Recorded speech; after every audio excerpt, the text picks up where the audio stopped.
Bangladesh Sri Lanka Sri Lanka Colombo city সাগরের ঢেউ সুন্দর মানুষ আছে একটা ফেস্টিভ্যাল কিন্তু ফেস্টিভ্যাল শ্রীলঙ্কা সাগরের ঢেউ আছে সাগরের ঢেউ সবাই আজকে আনন্দ স্পেশাল আইলাম একটু ঘোরাঘুরি করি দেখি কেমন লাগে শ্রীলঙ্কার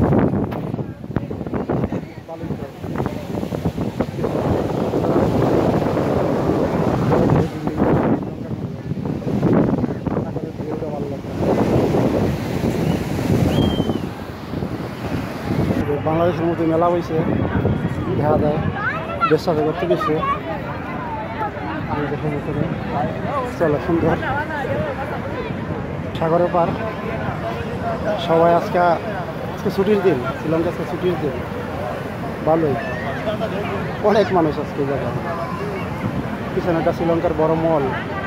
মঙ্গক মল দেখি একটু পরে ঢুকবো এই ভিতরে কিরকম দেখা আর কি মার্কেট তো ঘোরাঘুরি করবো একলা ক্লাসকে আজকে আসলে লগে কেউই নাই